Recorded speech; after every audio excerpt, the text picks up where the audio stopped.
Saludos para todos y todas las personas que nos ven y nos escuchan a través de YouTube.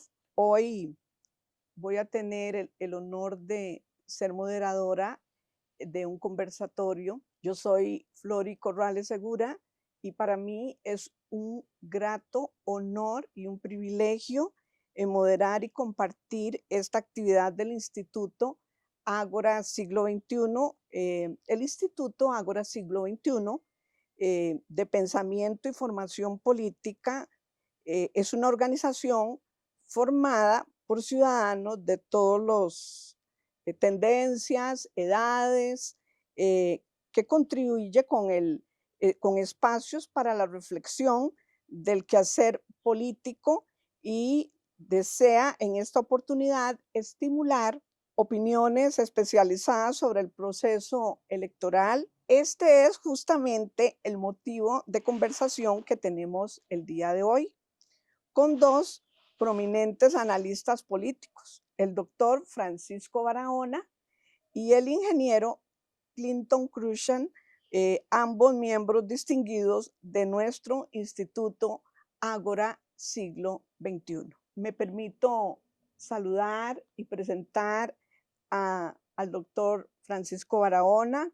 quien es abogado, sociólogo y politólogo, y luego tenemos al distinguido compañero Clinton Crucian, diputado y presidente ahí en la Asamblea Legislativa en el año 1988 a 1989. Tenemos dos personas con suma experiencia, participan en acciones de pensamiento para la ciudadanía y a partir de ahí pues vamos a desarrollar este conversatorio que ante todo tiene como objetivo mayor permitirnos hacer formación ciudadana y conciencia política. Me permito indicarles que el video estará disponible en el canal del Instituto Ágora Siglo XXI en YouTube y en nuestro Facebook. Vamos a iniciar con varias preguntas. Vamos con la primera pregunta. El 27 de noviembre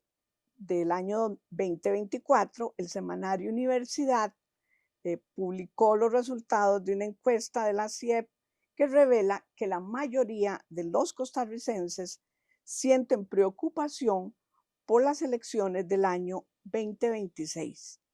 ¿Cómo vislumbran ustedes que será el proceso electoral costarricense que se avecina? ¿Quién quiere comenzar? Usted escoge. Bueno, vamos a ver, don Francisco. Bueno, es un placer estar acá siguiendo la invitación del Instituto Ágora, organización a la que yo pertenezco, soy uno de los cofundadores en esa dinámica. Me parece que el tema que han escogido para este conversatorio es realmente de mucha actualidad. Estamos a 14 meses de las próximas elecciones en la primera ronda. Esa encuesta que usted cita es una encuesta donde sí hay ansiedad, hay un poquito de preocupación, pero más allá de esa respuesta mayoritaria, yo creo que lo que tenemos que orientarnos es a medir cuál es la temperatura política en el mes de diciembre del año 24, que es en el que estamos. Y no hay duda que la temperatura política es una temperatura alta, de mucho recelo, de mucha desconfianza, de mucha confrontación y violencia en el lenguaje y además una gran nebulosa. No se sabe qué va a pasar, porque estamos con partidos políticos que apenas están en las asambleas para escoger al candidato o la candidata, a los diputados o los candidatos a diputados. Todavía no hay nadie en lista. El actual presidente tiene interés de participar a través de un partido político, pero no sabemos cuál es. Él no tiene un partido político, pero sin embargo lidera un buen porcentaje de la población que lo sigue apoyando de acuerdo a esa misma encuesta. Y el ambiente político es un ambiente de confrontación, de desprestigio contra las instituciones de este país, instituciones principales como la Corte, como la Asamblea Legislativa, como la Contraloría, inclusive se ha metido con el Tribunal Supremo de Elecciones y sus magistrados, cita diputados, cita magistrados, en términos muy negativos, muy violentos. Y entonces, bueno, ha ido dividiendo el comportamiento, digamos, tradicional electoral, que ya venía desde antes muy fragmentado, puesto que los partidos tradicionales son tomados como responsables de problemas serios que no han sido resueltos, ha aumentado la pobreza. Y en esa óptica, entonces, yo diría que más allá de estar preocupados, hay muchos que están ansiosos y angustiados.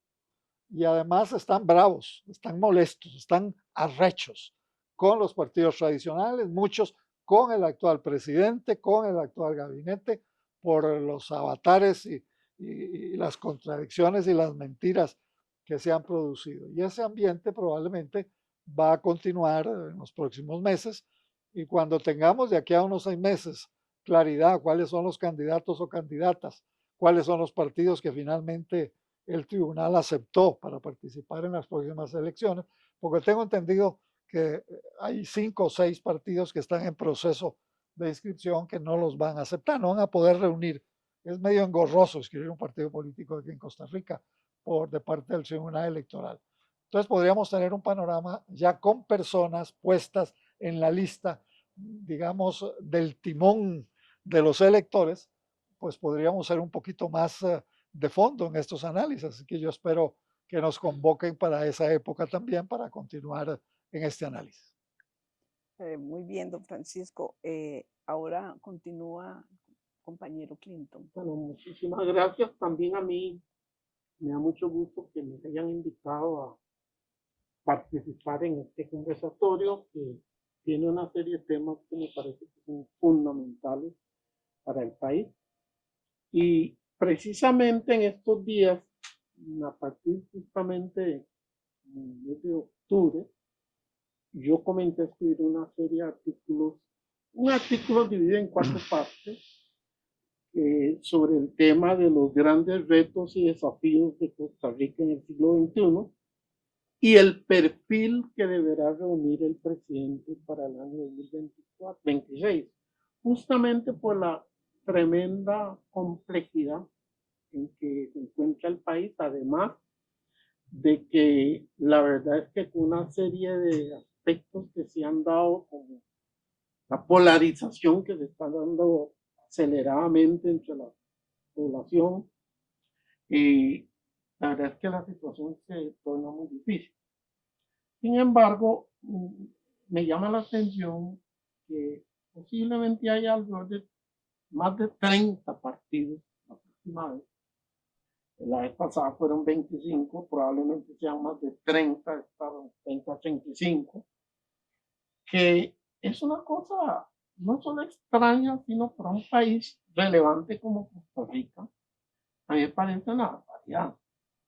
Así es que, y lo peor y la paradoja es que habiendo tantos partidos, no veo yo que estén ni tienen la visión de hacia dónde Costa Rica debe dirigirse en los próximos años, ni están preparados, ni tienen los programas, el entendimiento, en fin, nada, según mi criterio, para lo que viene. Así es que, repito la palabra, la paradoja es que son tantos partidos, sin embargo no hay visión, ni hay tampoco planteamientos claros ante una Costa Rica crecientemente complicada y un mundo también con problemas serios. Grupos como Ágora tienen la doble obligación de informar a los costarricenses con estas votaciones y proceso electoral que se avecina. Sigamos con preguntas que nos van a ir adentrando en la situación real de lo que está sucediendo. Por ejemplo, ¿qué podríamos esperar los costarricenses en términos cualitativos de este proceso?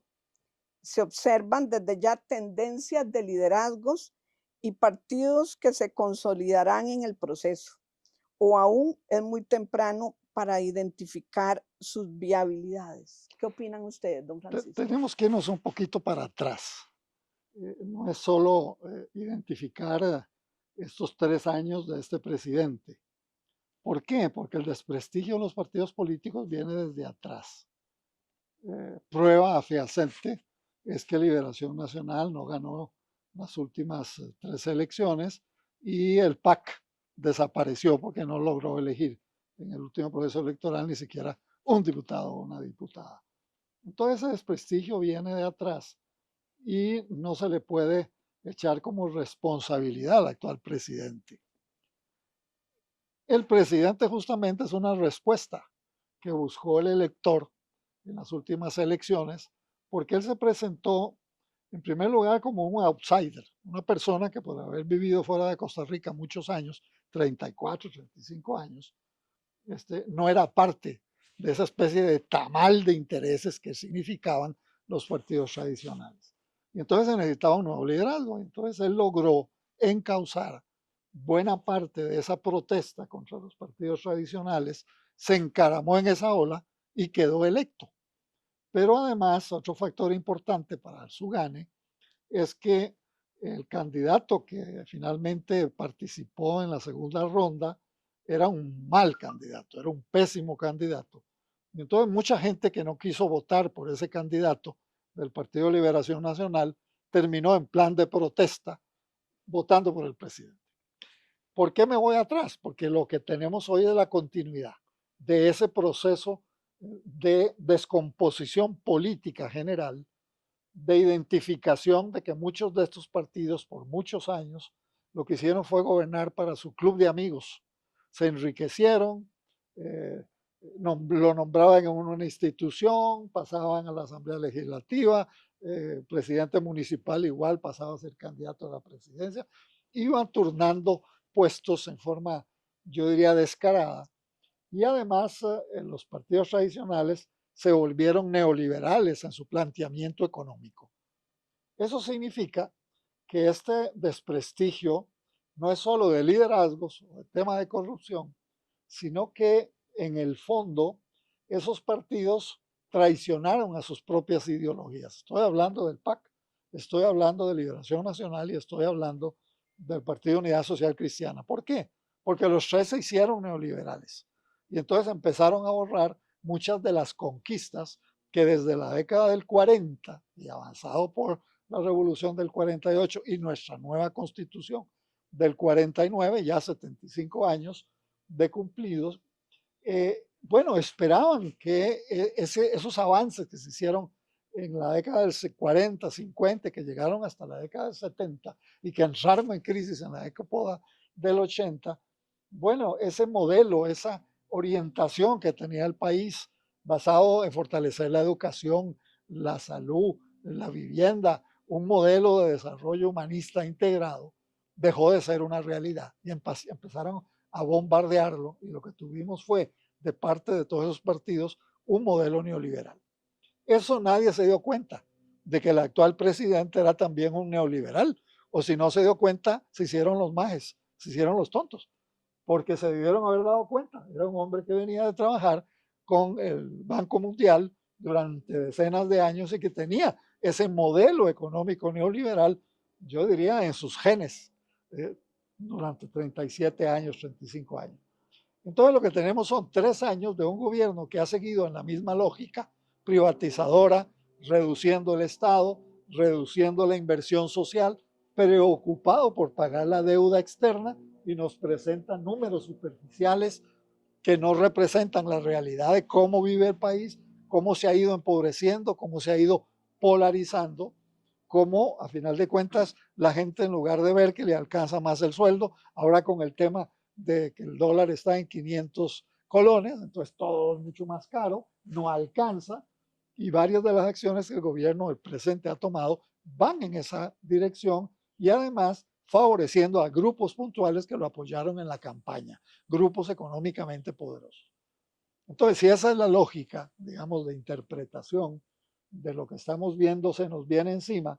Y por el otro lado, yo no veo un planteamiento político de confrontación ideológica a este modelo de estos partidos y del actual presidente, y mucho menos un líder o una lideresa o varios dentro de la Asamblea Legislativa o dentro de los mismos partidos políticos tradicionales. Entonces tenemos un problema de fondo y con esto termino de dar esta respuesta. Tenemos un presidente prepotente con un grupo de apoyo bastante numeroso, de acuerdo a las encuestas, pero al frente no tenemos a partidos políticos que no tienen liderazgo. Entonces, el actual presidente está jugando solo en el tablero. No hay oposición y por eso entonces esa cantidad de gente que lo apoya, porque lo apoyó desde un principio, hace 3 años que votaron por él, en contra de los partidos tradicionales. Pero mucha de esta gente no se ha dado cuenta que es más de lo mismo, que tampoco, a pesar de que el presidente y sus ministros dicen y repiten y claman que están defendiendo al pueblo, en el fondo no, están haciendo el mismo modelo económico que desde los años 80 estamos nosotros ejecutando en el país y por consiguiente el aumento de la inequidad, de la polarización. Cada vez hay menos ricos, pero más ricos. Y cada vez hay más pobres y la clase media cada vez está peor. Esa es la realidad. Entonces, es en ese ambiente en el que tenemos que preocuparnos de por dónde navegar en estos 13 meses que nos quedan antes de las próximas elecciones y bueno, y afilar el lápiz. Efectivamente, usted lo decía hace unos minutos, hay que informarse y no hay que desperdiciar el voto, porque en estos momentos está en peligro la democracia en Costa Rica, sobre todo por el perfil del presidente de confrontación, insulta, inclusive ha tenido gestos contrarios a la Constitución. Él juró defender la Constitución, defender el sistema legal, y lo que ha hecho es atacarlo y además hacer hasta proyectos que se caen por sí solos porque son inconstitucionales. Pero a él eso poco le importa. Lo que le importa es que él sigue siendo el único gallo en el gallinero electoral en Costa Rica que está presente y entonces, bueno, todo se polariza alrededor de la figura del presidente. Y eso es tremendamente negativo, finalmente, porque es un autoritario. La visita de Bukele nos demuestra que esa es la guía que él quiere seguir para las próximas elecciones, siendo él o quedando él como el gran líder de la oposición, que ganó además muchos diputados y quizá que su heredero o su heredera, la que ponga él, porque él no puede reelegirse, siga bajo los hilos de su propia marioneta. Y quién sabe qué otros planes podrá tener. Y don Francisco, entonces, ¿cuál es el círculo vicioso en que nuestro presidente Rodrigo Chávez ha hecho caer en un buen grupo de ciudadanos? Bueno, es que es un círculo vicioso, primero un poco en el vacío, porque realmente no hay oposición. Lo que hay es defensa y ataque a lo que dice el presidente. Pero políticamente yo no percibo que haya una conformación, una estructuración ideológica, un nuevo programa de gobierno. Hay mucha gente interesada, como nosotros en Ágora, ciudadanos que están preocupados y que estamos tratando de crear algunos planes, algunas propuestas. Pero nosotros no somos un partido político. Los partidos políticos son los que tienen las respuestas. Yo no veo que eso se esté trabajando en los demás partidos, ni siquiera en el partido del presidente, porque el presidente no necesita tener un plan, no lo tuvo cuando fue electo y lo sigue sin tener, porque no está prácticamente ejecutando nada de lo que prometió, pero engaña con mentiras. Y eso es sumamente grave porque está atacando la institucionalidad democrática de este país y hay mucha gente que lo sigue y que está de acuerdo con él. Eso provocará un caos y si no hay un liderazgo de frente de aquí a las elecciones que se le contraponga de igual a igual, de tú a tú, pues probablemente el presidente pueda salirse con la suya. Y eso significa el debilitamiento de la democracia en Costa Rica. Don Clinton. Bueno, quiero comenzar señalando algunos aspectos que me parece que son fundamentales. Costa Rica desde, digamos, a finales de los años 40 y de ahí en adelante, más o menos hasta los años 70, comienzos de los 80, se había convertido del país más pobre de Centroamérica a uno de los países más prósperos de la América Latina. Porque lo que entre otras cosas logramos hacer es construir lo que yo he venido llamando escalera de ascenso social. Y esas escaleras de ascenso social permitió a los costarricenses de todo, yo soy un testigo de eso, de los niveles más bajos ascender hacia, digamos, la clase media. Y eso ha sido una gran cosa, tan es así que Costa Rica se convirtió en uno de los países con una mayor proporcionalmente y robusta clase media. Todo el mundo. Sin embargo, a partir de los años 70, 80 más o menos, comenzamos a hacer todo lo contrario, a destruir esas escaleras de ascenso social y a instalar lo que yo llamo toboganes de descenso social. Entonces, esos toboganes, lo que han venido haciendo al día de hoy todavía, es precipitar la clase media, que ha sido una cosa muy buena, hacia la pobreza. Una serie de políticas tremendas que estamos viendo los resultados aún hoy. Tan es así que Costa Rica, de ser un país igualitario, uno de los más igualitarios del mundo, pasamos a ser lo que somos hoy, uno de los países más desiguales del mundo. Ahora, cualquiera dirá, bueno, ¿y qué tiene eso? ¿Cuál es el problema? Esto es desigual, muy sencillo. Las hijas de la desigualdad son la marginación y la exclusión. Y las hijas de esta sociedad, las nietas de la desigualdad, son la pobreza y la miseria. Ese es el problema que nos tenemos hoy. Entonces yo, más allá, está bien analizar el asunto del presidente actual y todo, pero yo creo que va más allá. Porque mi preocupación está en cuanto que este presidente no se puede reelegir y lo que él hace no se transmite. Ya hemos probado a través de los años. Un tipo puede ser muy lo que sea, pero una vez que él no está, eso no se transmite. Lo que a mí me preocupa es cómo hacemos para que Costa Rica pueda volver a ser un país igualitario, porque al fin y al cabo, el Estado y sus instituciones no tienen ninguna razón de ser, sino es para mejorar la condición de vida de los costarricenses. No es al revés. Sin embargo, tenemos un Estado que crecientemente pone a los ciudadanos a servir, cuando es el Estado el que debe de servir a los ciudadanos, no al revés. Así que yo, repito, y vuelvo a mi teretere de los 30 o 40 partidos que se ve que se van a inscribir para disputar el poder en los próximos años, pero que no se ve que tengan ni el contenido, ni la visión, ni los programas, ni la gente preparada para enfrentar estos grandes retos del país. Y esa es una de mis principales preocupaciones. ¿Y se puede revertir, don Clinton, esa situación que usted plantea? Sí se puede. Lo que pasa es que no es una cosa de la noche a la mañana, pero un largo camino empieza con los primeros pasos. Y uno de los primeros pasos que yo personalmente propongo siempre, y por eso en Ágora estoy metido en el asunto de la formación y capacitación, porque yo creo profundamente en la formación y capacitación política.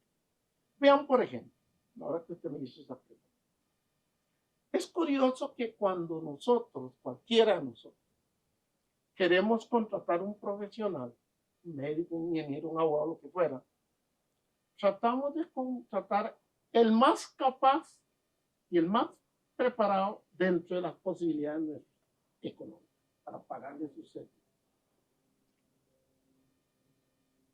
Con el agravante de que si, por ejemplo, un médico se equivoca,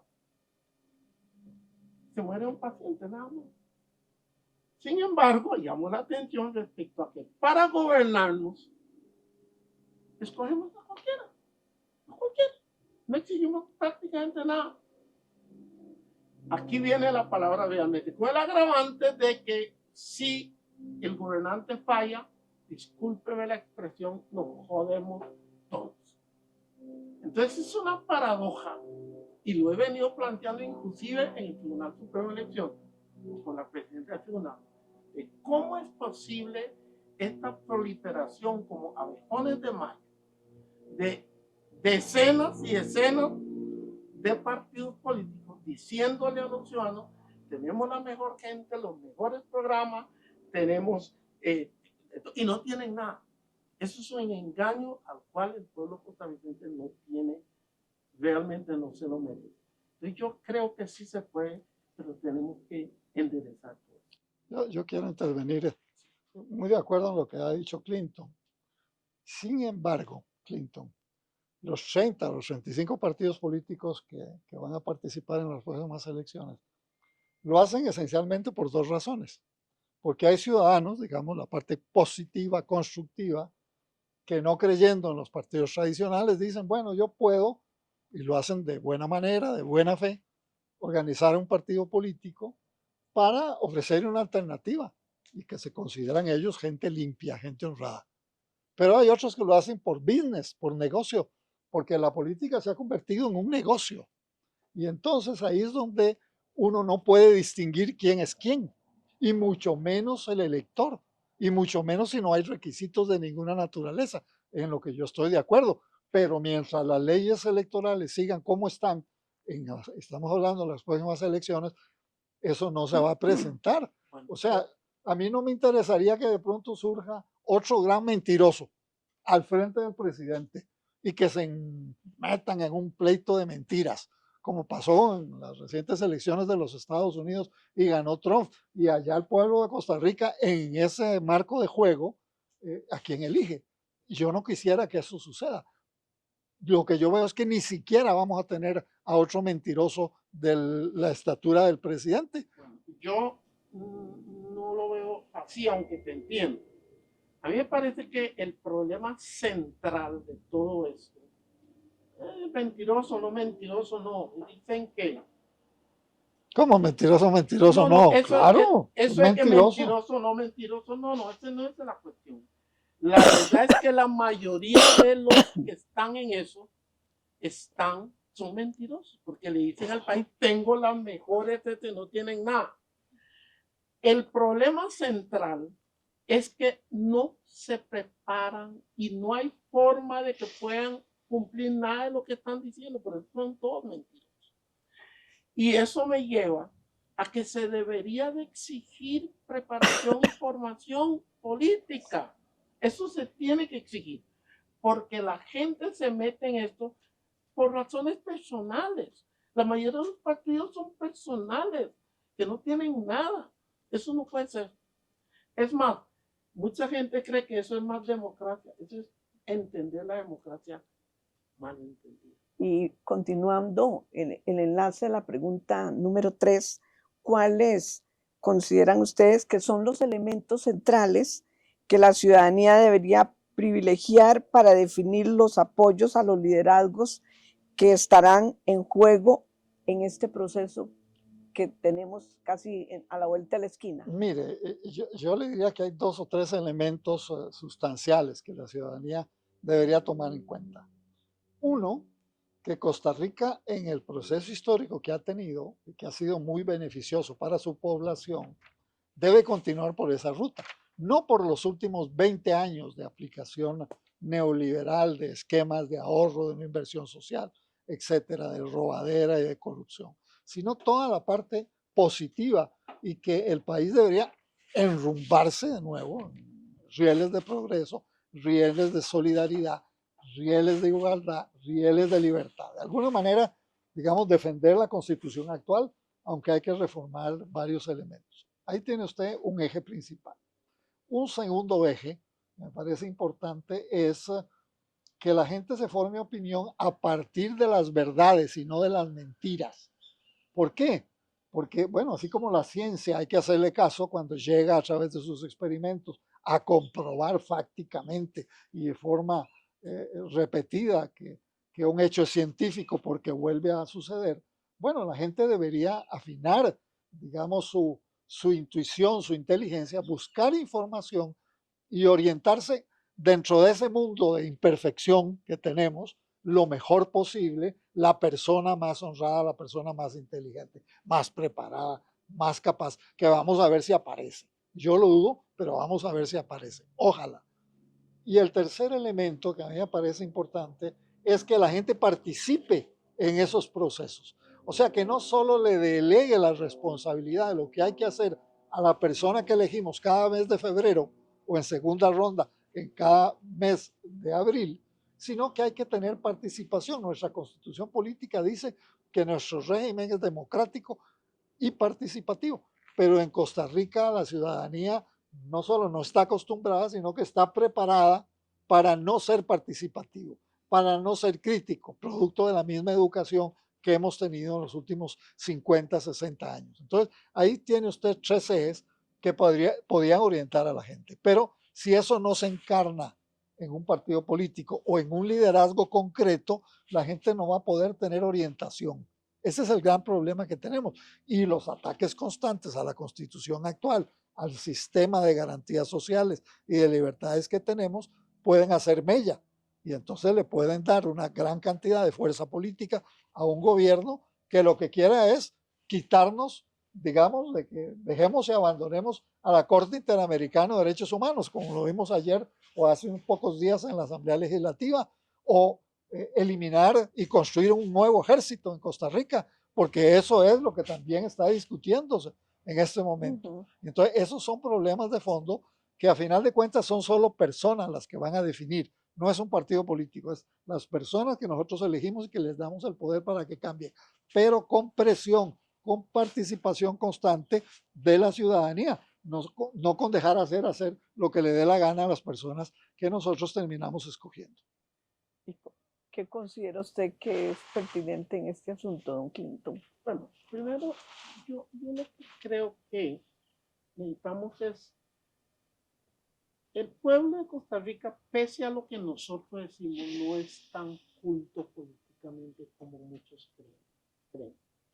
Entonces yo siento que hay que volver a meter la cívica y todo esto dentro de los colegios que se ha eliminado, para que los jóvenes puedan comenzar a ver cuál es la esencia de las cosas. Por ejemplo, un líder tiene que tener para mí una visión clara desde dónde debe conducir el país. Debe tener una organización sólida y robusta. Porque una persona que aparece y dice, yo voy a hacer no sé qué, perdone, gobernar no es de un lobo estepario, un lobo solitario. Gobernar es de un equipo. Y cuando una persona aparece solo diciendo, yo voy a hacer, no se le va a creer. Una sola, no es ni gobernar, yo siempre lo digo, no es ni de Superman, ni de una mujer maravilla. Es de un líder acompañado por una serie de gente con una mínima experiencia. Si eso no existe, es imposible que haya resultados. Y también que esté consciente de cuáles son los grandes retos y desafíos del país. Eso es fundamental. Por ejemplo, pongo como ejemplo de algunos de ellos. Lo dije uno, la terrible desigualdad y sus consecuencias. Otra que nadie habla de eso, la tasa de fertilidad. Esa es fundamental. Resulta ser que la tasa de fertilidad de Costa Rica es 1.19, según el INEC, los últimos datos de este año. 1.19. ¿Y qué significa eso? Los datos que yo conozco de los expertos es que la tasa de fertilidad de un país no debe bajar de 2.5 para que se pueda regenerar la gente para sustituir a los viejos. Por eso es que la China había puesto un hijo y lo reversó, porque se estaban volviéndose viejos la gente y no iba a haber una generación que lo sustituya. Les digo una cosa, Costa Rica es el país con menor tasa de fertilidad de las Américas. El de menor tasa de fertilidad de toda América, incluyendo a Estados Unidos y Canadá. Es impresionante. Entonces, esa debe ser una de las cosas que, por ejemplo, es fundamental que los políticos o los que están queriendo gobernar tienen que tomarlo en cuenta. La otra cosa que hoy yo quiero de nuevo hacer énfasis en eso es la polarización. Una sociedad polarizada no puede salir adelante. La Biblia mismo lo dice. Una casa dividida contra sí misma cae. Y en este momento el país está dividido contra nosotros mismos. Y la labor de un presidente debe ser consolidar la sociedad, inclusive con los que estuvieron en contra de él. Porque una vez presidente, Él tiene que enarbolar la bandera de la paz. Y ese es uno de los problemas serios que tenemos. Hay algunas otras, pero en el transcurso. Yo quiero interrumpir otra vez, porque Clinton está contándonos cosas en las que estamos totalmente de acuerdo. Pero si yo veo por contraposición a lo que dice Clinton, la realidad que tenemos hoy como presidente, que Clinton no menciona para nada, yo tengo que decir, justamente el presidente que nos tenemos es factor principal de esa polarización. Es factor, pero usted no lo está diciendo. Entonces, yo lo quiero complementar. Quiero complementar porque si no, da la impresión que vos estás pensando en un país idílico. Y no, lo que tenemos es lo que tenemos. Si yo vengo a este programa, bueno, pero yo vengo a este programa a decir qué es lo que nos está pasando. Y se me quedó un cuarto elemento que me parece que es importante que la ciudadanía tenga presente para decidir por quién va a votar o inclusive que decida no ir a votar si esa es tan grande su desilusión. Y es que en realidad en estos momentos poco importa la ideología. Lo que importa es que a los ciudadanos, sobre todo a los ciudadanos más pobres, los más marginados, los que están perdiendo más en este país, que les resuelvan los problemas que tienen. La lista de espera en la Caja de Seguro Social, la construcción del hospital de Cartago, el canal interoceánico ferrocarrilero que Clinton propuso hace unos años entre los dos, problemas concretos que se puedan resolver y que puedan ser discutidos en la próxima campaña electoral. Porque de lo contrario vamos a seguir en esta historia de dividirnos, de polarizarnos. Yo quiero recordar que un ambiente muy similar al que nosotros estamos viviendo en Costa Rica y que acaba de vivir los Estados Unidos y que hay algunos países en Europa como Italia y un poco España se está acercando eso y Francia, es que en el año 23, en el año 24 del siglo pasado, 1923, 24 y 25, lo que teníamos fue el ascenso del fascismo. Y el fascismo, tanto en Italia como en Alemania, Mussolini y Hitler justamente lo hizo con el apoyo de la gente y con una división tremenda y un odio tremendo contra los comunistas, con los capitalistas, un enredo y una mezcolanza. Y el resultado fue la Segunda Guerra Mundial. Vean ustedes qué catástrofe provocó esa solución democrática. Pues en Costa Rica podíamos tener una solución, digamos, no democrática, dentro de las reglas democráticas que nos orienten como ya estamos montados, porque eso es lo que el actual presidente, y yo lo quiero criticar directamente, está empeñado en concretar.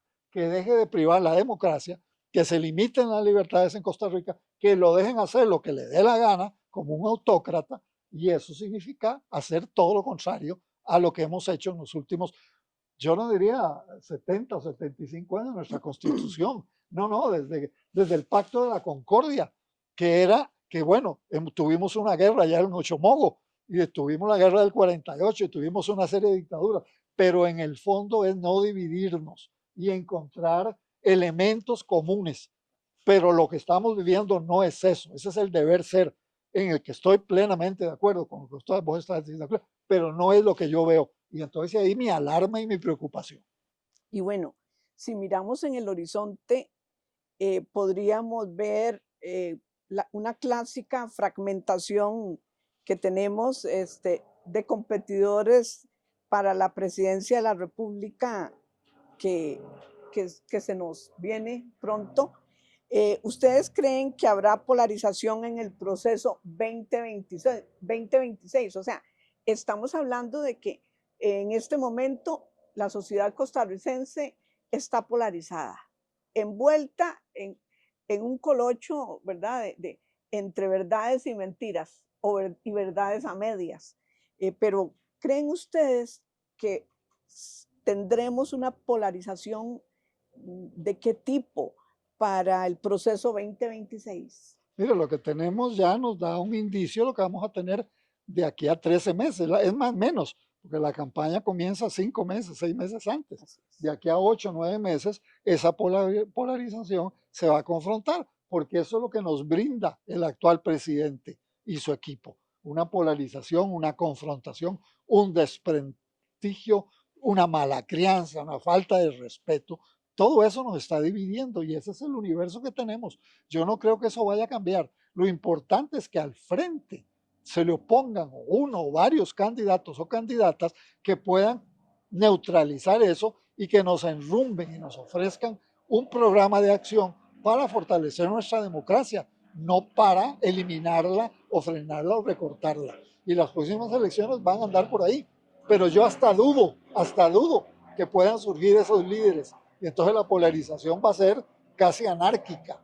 Y eso es muy grave, porque en una anarquía la gente vota, se deja llevar por sentimientos, no analiza por mentiras, y ahí es donde los malos pueden ganar. ¿Y don Clinton, Bueno, qué piensa? yo la verdad es que, como mencioné lo de la polarización, estoy totalmente de acuerdo en que es una cosa terrible. Y claro, el presidente actual es el que está polarizando, cuando la labor de un presidente es todo lo contrario, es conciliar. Debería ser. La labor de un presidente es conciliar. Correcto. Es conciliar. Que él no es conciliador, estamos de acuerdo. Ahora bien, pero yo sigo insistiendo, ahora que hablan del 2026, sigo insistiendo en que el Tribunal Supremo de Elecciones debería buscar un mecanismo para parar esos abejones de mayo de partidos políticos. Yo creo que eso es, a mí me preocupa eso más que lo demás por eso, porque ninguno de ellos tiene ninguna organización, no tienen cuadros dirigentes que es necesario para lograr enfrentar la complejidad. En fin, no tienen absolutamente nada. Y entonces, como aquí no se preparan, yo siento que ya el presidente no va a estar. Así es que, sinceramente, esa actitud de él costará conseguir otro presidente en Costa Rica que sea igual que él. Así que él se va y se va. Él ya no puede reelegir. Pero a mí lo que me preocupa es qué va a pasar, porque el país está al borde del precipicio. ¿Cómo hacemos para elegir un líder con un equipo que pueda enfrentar esos grandes retos y desafíos que tiene el país en el siglo XXI? Y de esos retos podemos hablar en un rato. Yo no estoy convencido que el presidente se vaya a ir. Yo sí. Es que el presidente tiene a dónde imitar. Acaba de invitar a Bukele y le dio una condecoración de la democracia profunda de este país. ¿Y qué fue lo que hizo Bukele? Antes de las elecciones, porque la Constitución le prohibía, igual que a Costa Rica, la reelección. Y él renunció 6 meses antes. Solo que allá Bukele tenía la Corte Suprema y la Sala de la Constitución y le modificaron y metieron la reelección. Aquí el presidente puede renunciar 6 meses antes, de acuerdo a la misma Constitución, y lanzarse como candidato a diputado y manejar el liderazgo como diputado. Yo me río igual que vos, me parece ridículo lo que estoy diciendo, pero con este señor todo es posible. Y en el caso que él no hiciera eso, él está claro en que él no se va a ir de Costa Rica y él tiene ambición de poder. Eso no me lo puedes negar, Clinton. Él tiene ambición de poder. Y en ese sentido, déjame nada más. Y en ese sentido de ambición de unos poder, segundos para cerrar esto. él va a seguir como don Pepe. Don Pepe tuvo un gran liderazgo y estaba por fuera, y Oscar Arias también, y estaba por fuera sin participar, pero manejaba en la política de este país. Bueno, este hombre puede tener esa aspiración. ¿Para qué? Para volverse a reelegir, lanzar una candidatura una vez que la Constitución se lo permita. Todo eso es factible, así que yo no daría por muerto al presidente desde ahora. Esa es la posición de Paco, se la respeto, pero yo no estoy de acuerdo. Claro, hay mucha gente que quisiera ser como Bukele o como Maduro, y eso en Costa Rica eso no es posible. Nuestro país es diferente. No hay manera de que nadie aquí, por ejemplo, Maduro maneja porque tiene las Fuerzas Armadas y somete al país vía Fuerzas Armadas. Bukele también tiene todo eso. Se la jugó para ganarse. Costa Rica tiene una constitución, una forma diferente. Así que una vez que este señor se va, y aunque se hiciera diputado, hay que conocer este país. No hay Pilar Cisneros hablando de 45 diputados. Ahí está Walter Cotto. Eso es imposible. Con este multipartismo. ¿Dónde? Y acuérdense que se los digo, sea el partido con que el presidente se vaya, aunque se haga diputado, acuérdense de mí, no tendrá más que 8, 9, 10 diputados. Acuérdense. En ciencia política yo soy acostumbrado a no manejar una bola de cristal. Yo me puedo acordar de vos y podemos estar que vos ganaste de aquí a unos años, pero por el momento el análisis del hecho político que yo estoy viendo se orienta ahí, y sería legal el que él renunciara a los 6 meses, pone a uno de los 2 vicepresidentes 6 meses, se lanza y quedaría electo Bueno, diputado. señores, solo el futuro, No a hay lo bola de mejor, cristal. Y se hace diputado solo el y futuro que lo... Habría que ver cuántos diputados saca. 2 Vamos a ver, ¿cuáles serían, máximo. cuáles serían para Es que ustedes? yo no soy tan radical porque no tengo bola de cristal, no Pero puedo yo afirmar. conozco, yo, Yo perdone, también conozco yo el no país tengo bola de cristal, pero conozco cómo funciona el país, y yo también lo los conozco. cocientes y subcocientes que no permite que ningún partido saque esa cantidad. Bueno, ya, solo Yo el no estoy hablando futuro. de la cantidad tan grande Sí, de sí, Pilar, necesita. pero que gane una buena cantidad de diputados lo Don puede hacer. Francisco, me parece que solo el futuro que tenemos muy cerca en ese aspecto, pues tendremos la oportunidad de corroborar muchas verdades. ¿Cuáles serían los temas centrales para la próxima campaña que esperaríamos que un partido político a través de un candidato presente a a la sociedad costarricense para, para, para ver por quién vota, a quién elige, ¿verdad? Así es que esto va a ayudar a que tal vez seamos como Ágora, que tenemos esa obligación, seamos una luz para que la gente empiece a clasificar los grandes temas que en este momento postulen ustedes a nombre de Ágora Siglo XXI. Le cedo a Clinton. Sí. Yo creo que hay algunos temas fundamentales, Muy como concreto. por ejemplo, es necesario crear una nueva visión país. Eso es uno. Otra es profundizar la democracia actual, que es una democracia de muy baja intensidad, hacia una democracia de alta intensidad, o lo que yo llamo también una democracia múltiple. Es fundamental. O sea, hacer avanzar la democracia. La tercera es construir un Estado fuerte, vigoroso, eficiente y competente, porque el Estado actual costarricense está muy lejos de eso. Elevar la fertilidad del país a un mínimo de 2.5, que es fundamental por lo que dije antes. Promover e impulsar el desarrollo de una capacidad productiva nacional interna en base a inversión nacional. Lo de la zona franca y todo eso está muy bien, pero necesitamos promover, dar los incentivos para que Costa Rica realmente pueda salir adelante. Realizar las gestiones necesarias para que tanto en agua como en alimento tengamos soberanía.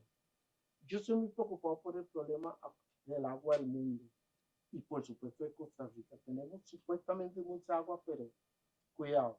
Entonces deberíamos de garantizar soberanía acuática en los próximos años. Mejorar sustancialmente la calidad de la educación costarricense.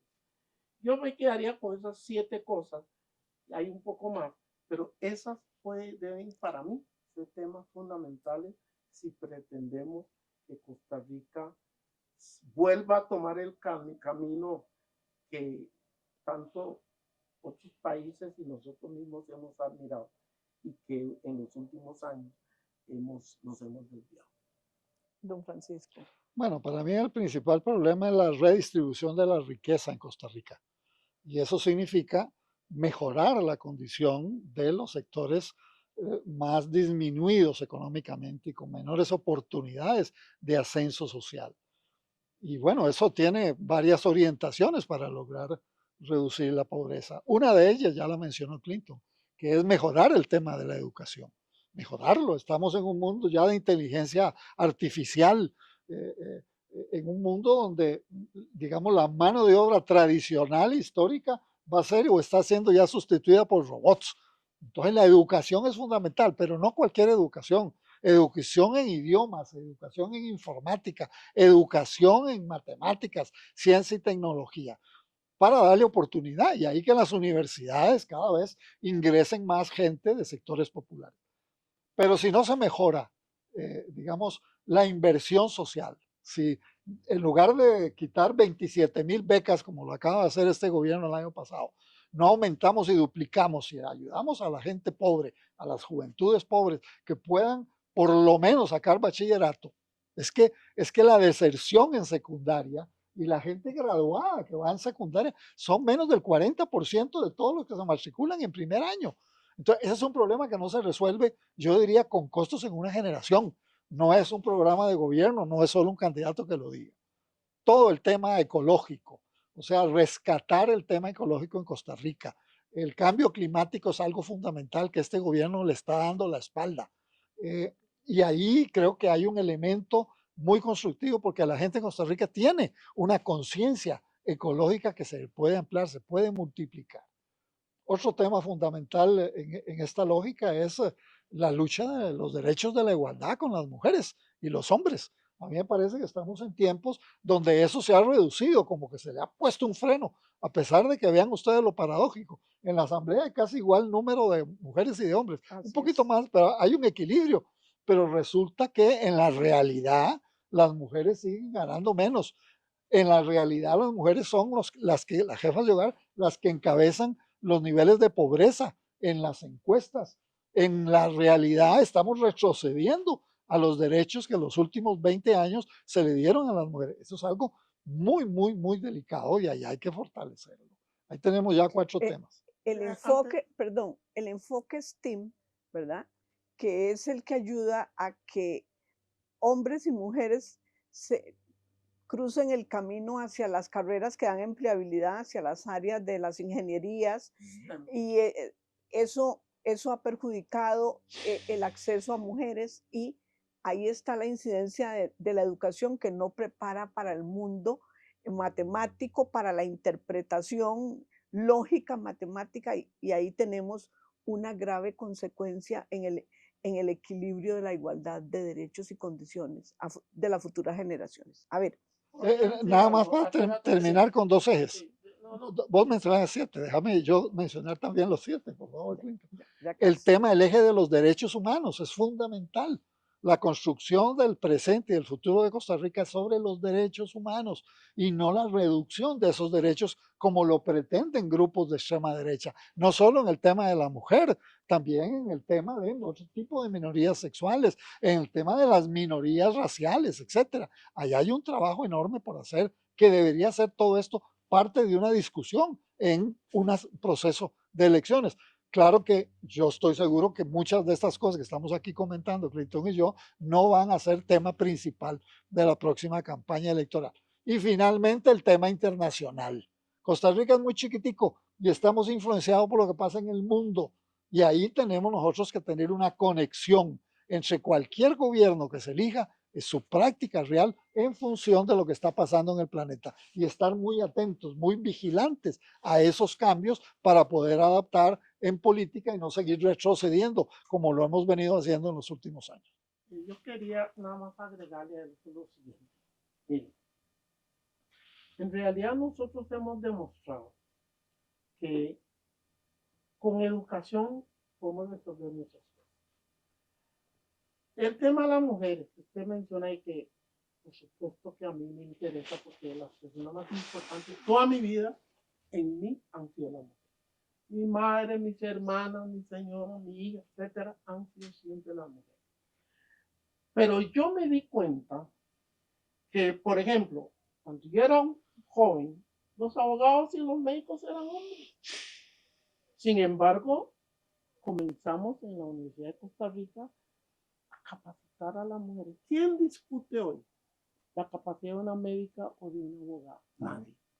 Entonces lo que demuestra es que lo que necesitamos es educación. El problema, por ejemplo, de las mujeres en política. La ley dice 50-50, 50-50.